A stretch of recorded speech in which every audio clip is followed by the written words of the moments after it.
So let's do an example where we prepare a plot of energy as a function of dihedral angle. So the first thing that you're going to want to do is you're going to want to draw a Newman projection. So to this end, I'm going to look down this AB bond. Carbon A is going to be in the front. Everything with a wedge ends up on the right. Everything with a dash ends up on the left. This methyl group is up above our bond.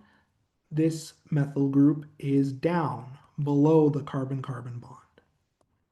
So we draw our CH3 group, we draw the nitrile group, and we draw our hydrogen. For the back carbon, we draw the back methyl group. We draw the isopropyl group, which is on the right because it has a wedge, and then the hydrogen. Okay, let's just look up some A values really quickly. The A value for a nitrile is 0.4, and the A value for an isopropyl group in this case is surprisingly low at 4.6. I was expecting that to be a little bit more.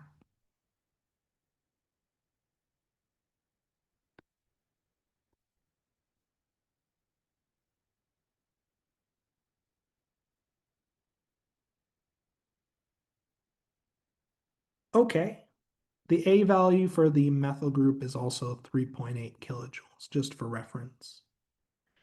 Okay, so first and foremost, I'm just going to start systematically. I'm going to identify my largest substituents. So the isopropyl and the methyl are the largest substituents.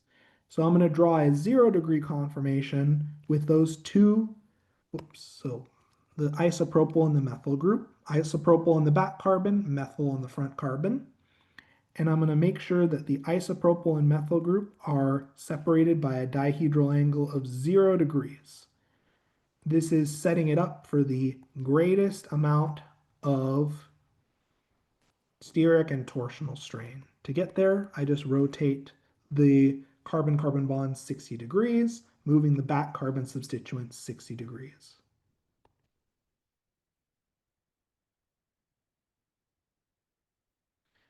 Okay, so in terms of interactions, we have a methyl isopropyl group, which is about 4.6 times 3, or about 14 kilojoules. We have a methyl nitrile interaction, which is about 0.4 times 3, or 1.2 kilojoules. And we have a hydrogen-hydrogen eclipsing interaction, which is 4 kilojoules. So in total, we have about 19 kilojoules of strain. Now let's rotate our carbon-carbon bond 60 degrees. So for our 60-degree conformation,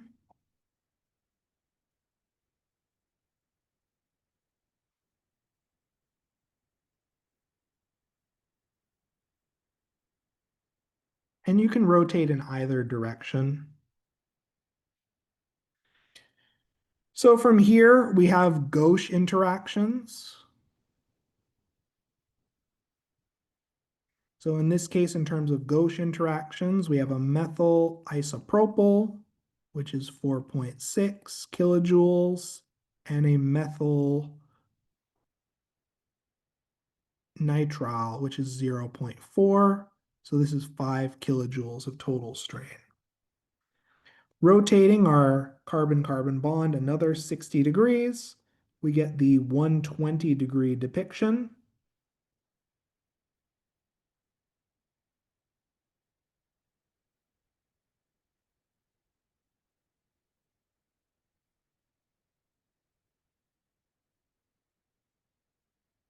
So in this case, in terms of eclipsing interactions, we have a methyl hydrogen, which is 6 kilojoules times 2 for 12 kilojoules, and an isopropyl nitrile.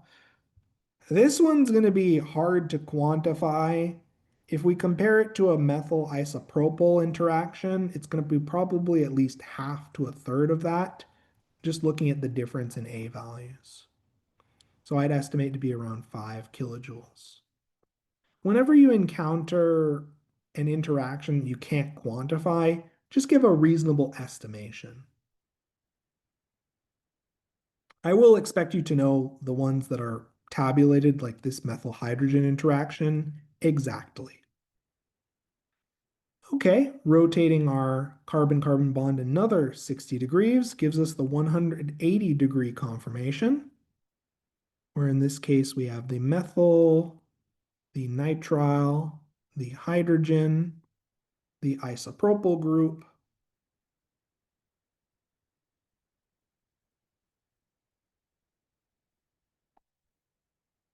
like so. In this case, we only have some gauche interactions between the methyl-methyl groups, which is 3.8, and the isopropyl nitrile, which I'd estimate to be about 0.4, giving us about 4.2 kilojoules of strain. Now,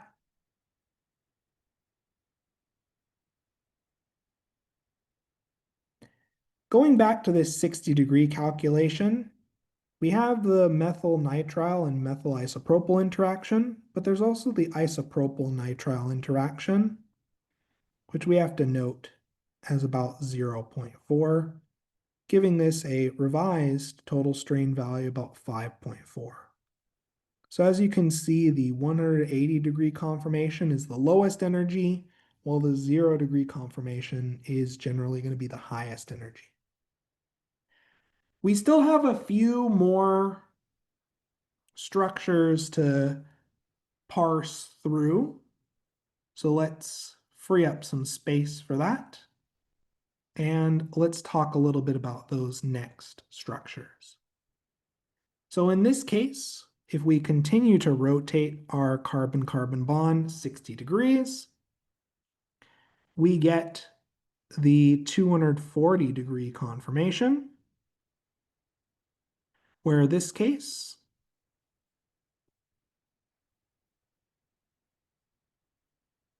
we have the isopropyl group eclipsed with the hydrogen, the methyl-methyl groups eclipsed,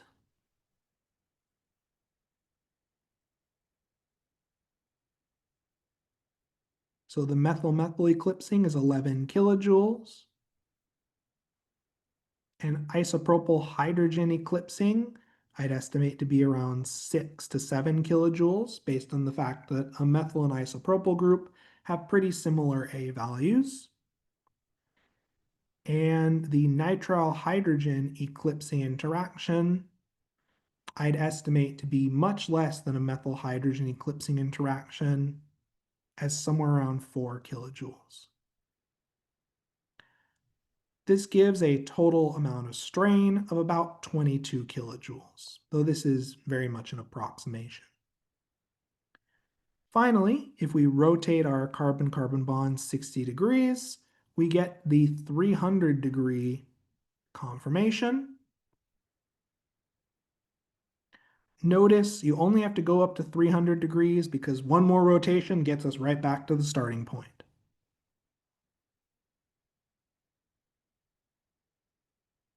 So in this case, in terms of gauche interactions, we have the methyl-methyl, which is 3.8 kilojoules, and isopropyl methyl, which is about 4 kilojoules, and a methyl nitrile, which is about 0.4 kilojoules.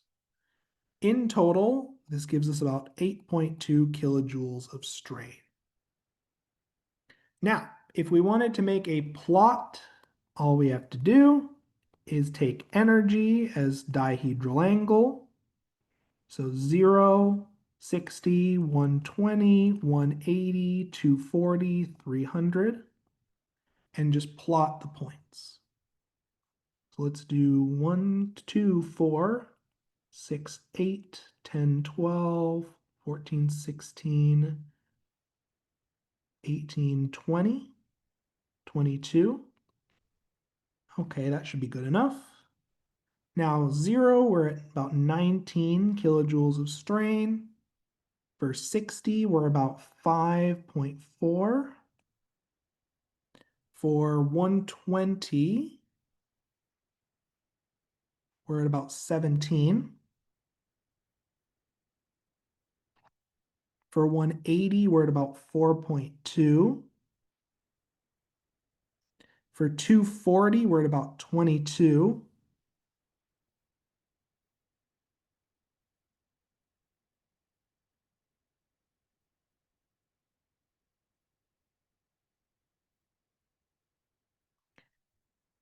The isopropyl hydrogen, it's probably closer to 5, just comparing the A values.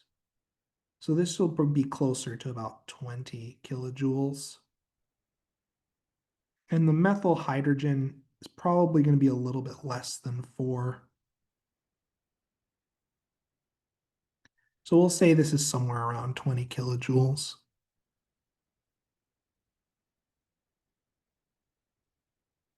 For 300, it's about 8.2. We then connect the points. I would say that when you generate your graph,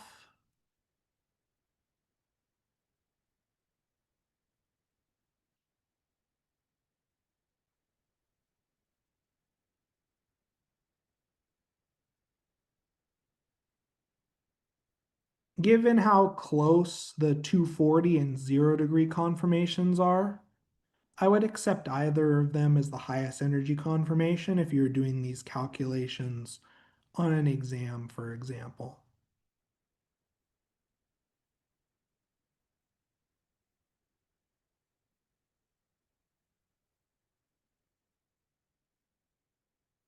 I would say that the 240 is probably going to be closer to around 17 because this this nitrile hydrogen interaction is probably not as straining as I've outlined here.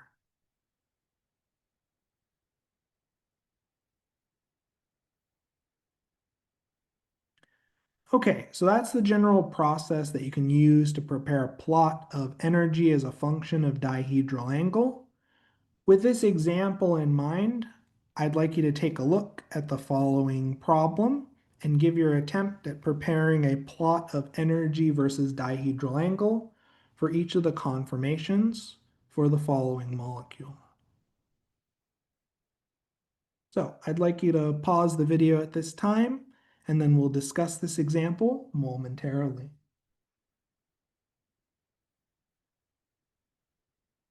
Okay, let's take a look at this next example. So first and foremost, we're going to generate a Newman projection.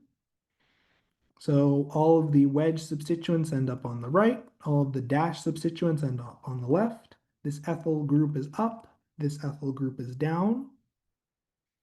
So this gives us the following initial Newman projection.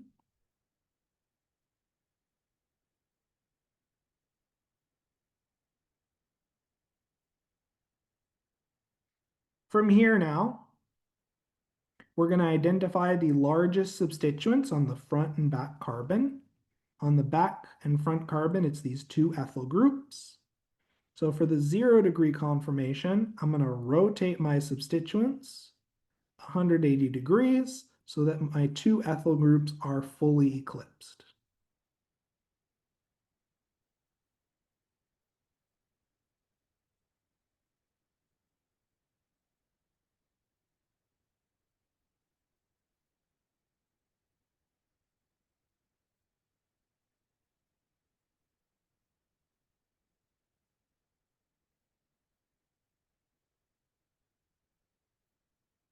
So just as a check, clockwise, we have the ethyl hydrogen CH3 group, ethyl hydrogen CH3 group, so we didn't accidentally rearrange our carbons. So in terms of eclipsing interactions, we have an ethyl-ethyl, which is about 11 to 12 kilojoules. We have a hydrogen-hydrogen, which is around 4 kilojoules, and a methyl hydroxyl interaction, which is around 6 kilojoules. Where did we get that from? Just to show you again, a value of 2.1 times 3, about 6.3 kilojoules. Okay, in total, in terms of strain, it's about 21 kilojoules of strain. Let's look at the 60-degree conformation.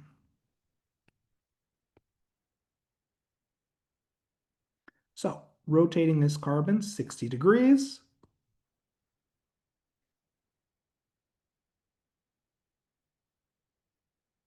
we now have the ethyl groups gauche, and we have a fair number of gauche interactions at play here. So we have the methyl-methyl, a methyl-ethyl, an ethyl-ethyl, and a methyl hydroxyl. The methyl-methyl is about 3.8, methyl-ethyl is 4 kilojoules, ethyl-ethyl is about 4 kilojoules, methyl hydroxyl is about 2.1. So adding this up,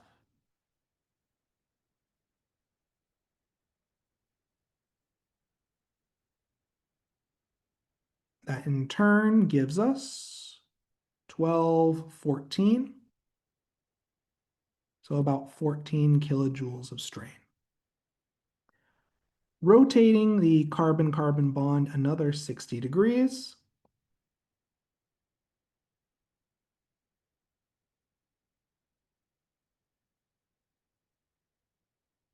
This time now, we have the ethyl and hydrogen eclipsed, the methyl and ethyl eclipsed, and the hydroxyl and hydrogen eclipsed. So in terms of eclipsing interactions, we have the methyl-ethyl eclipsing, which is about 12 kilojoules. The hydrogen-ethyl, which is around 6 kilojoules. And the hydroxyl hydrogen eclipsing, which is around 4 to 5 kilojoules. Adding this up, we get about 22 kilojoules. Rotating the carbon-carbon bond once again systematically. Again, we rotate another 60 degrees. That gives us the methyl group, the ethyl group, and a hydrogen. From here now, in terms of gauche interactions,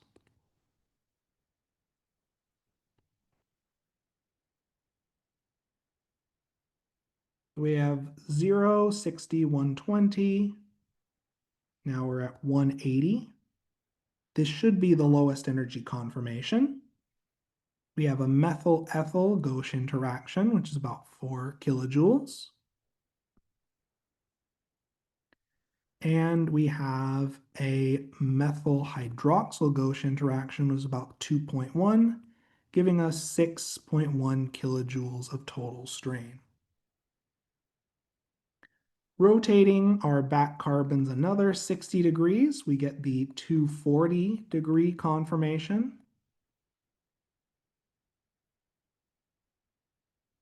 Part of the reason why we're going over these somewhat more difficult examples is in part so that if you encounter these types of questions on an exam, you know how to parse this.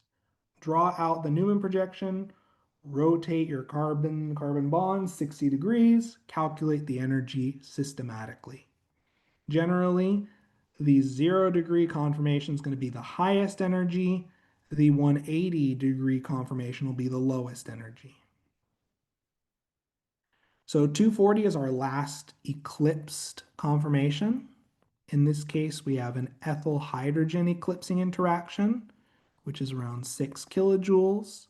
We have a methyl hydrogen, which is around 6 kilojoules. And then we have a hydroxyl ethyl eclipsing, which is about 6 kilojoules, giving us about 18 kilojoules of strain in total. Last one, last rotation, rotating our carbon-carbon bond the last 60 degrees, gives us the following conformation. As we can see in terms of gauche interactions, We have an ethyl-ethyl gauche interaction. We have a hydroxyl ethyl gauche interaction and a methyl hydroxyl gauche interaction.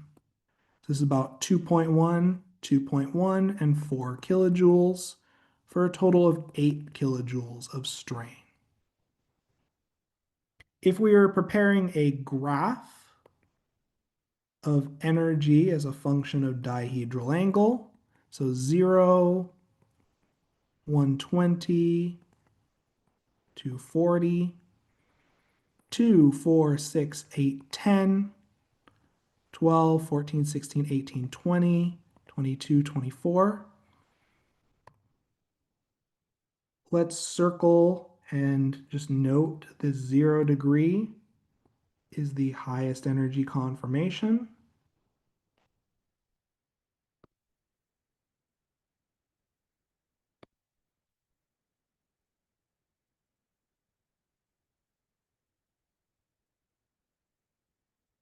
With 21 kilojoules of strain. The 180 is the lowest energy with 6.1 kilojoules of strain. Okay, filling in the rest of the points here, 60 degrees is about 14 kilojoules. 120 is around 22.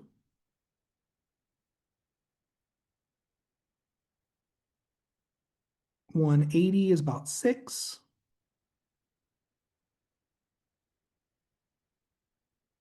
240 is around 300. Oh, sorry, 240 is around 18.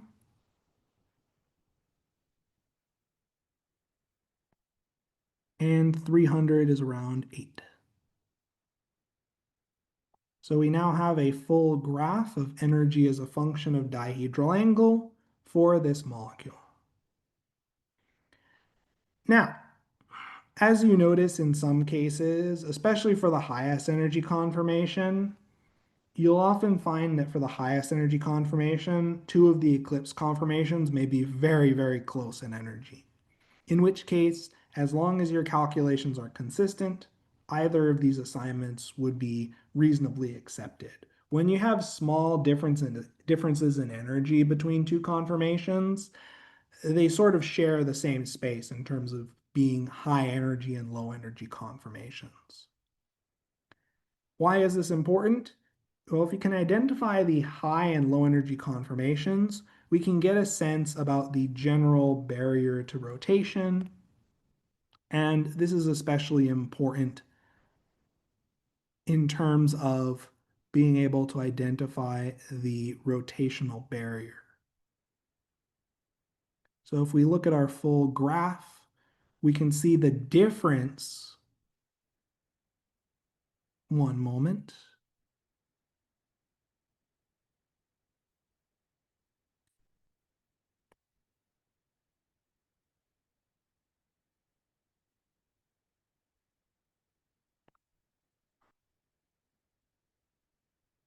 We can see that the difference in energy between each of these different conformations in turn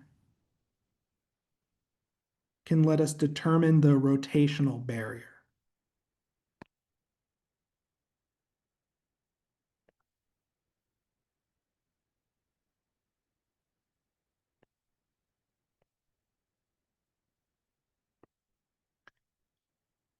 Okay, let's talk about the next topic now, which is a bit of a important thing to note, given that it has a huge outsized impact on a lot of calculations related to Newman projections.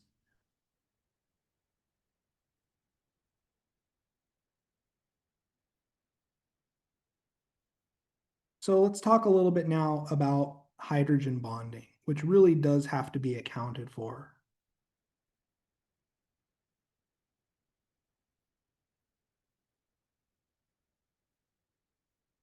So what is hydrogen bonding? Well, hydrogen bonds are strong stabilizing interactions, around 20 kilojoules per mole of stabilization. Common hydrogen bonding groups include alcohols, amines, carboxylic acids, and amides. A hydrogen bond is a strongly stabilizing interaction, and as such, structures capable of intramolecular hydrogen bonds place hydrogen bonding groups gauche to one another. For structures capable of hydrogen bonding, the gauche conformation is typically lower in energy than the staggered conformation. For example, if we compare this diol, placing these two alcohols gauche to one another enables a hydrogen bond. So even though it costs about 1 kilojoule per mole in steric strain, it's made up for by 20 kilojoules per mole of stabilization, giving and making the gauche conformation of this diol 19 kilojoules per mole more stable than the anti-conformation. So if a compound is capable of intramolecular hydrogen bonding, it will place the hydrogen bonding capable substituents gauche to one another. So to this end, let's apply what we've learned, and I'd like you to draw the lowest energy conformation across a given carbon-carbon bond. I'll do the first one. In this case, we have, and we're looking down, the carbon AB bond. Both the methyl groups are pointing down. The two wedge substituents are going to be on the right. The dash substituents will be on the left. So that gives us the following front carbon here.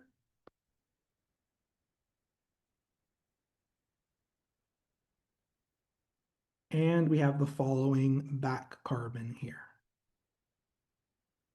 From here now, what we're going to do is we're going to set it up so that the two hydrogen bonding capable substituents are gauche to one another. So we're going to rotate our back carbon 60 degrees.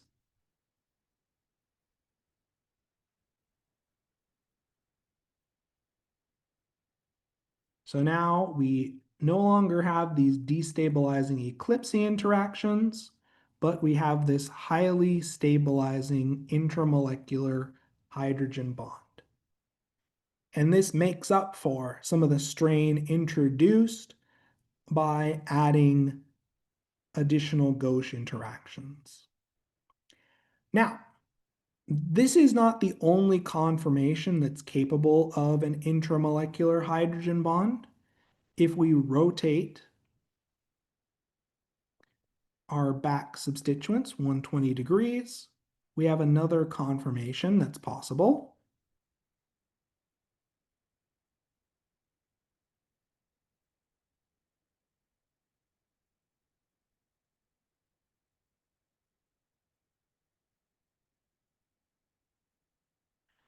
And from here, in this case, the main benefit of doing this is that we've removed a methylamine gauche interaction.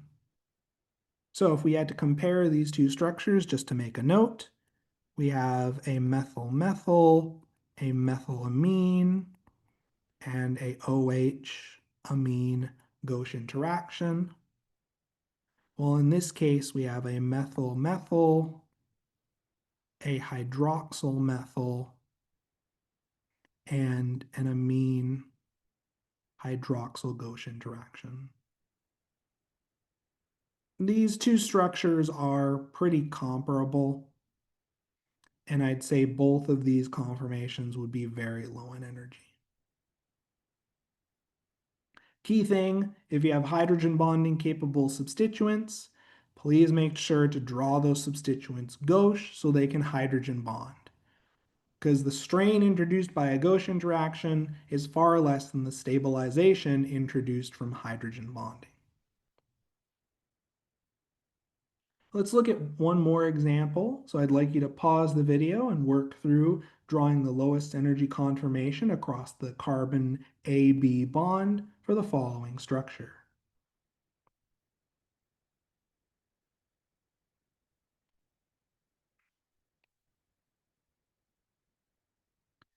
let's adjust this a little bit and let's look at this bond, this carbon AB bond.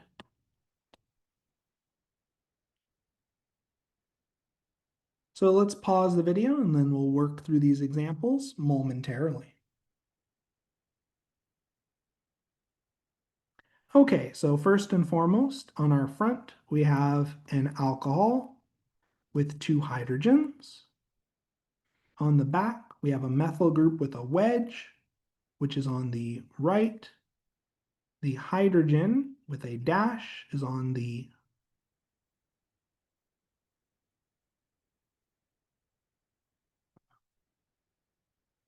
hydrogen is going to be on the left.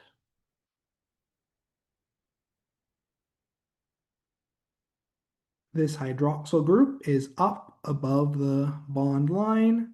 This carboxylic acid is down below the bond line. I wanted to get the lowest energy conformation. It's not going to be this anti-conformation. I'm going to rotate my carbon-carbon bond 120 degrees such that the alcohol and the carboxylic acid are in close enough proximity, are gauche to one another, such that they can hydrogen bond.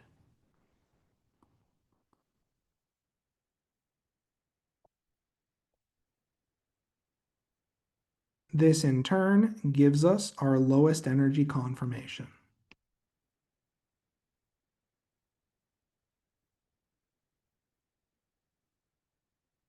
So with that, we've discussed and completed all of the major topics as part of the Chapter 3 lecture series, and we'll continue on with this lecture series discussing Chapter 4.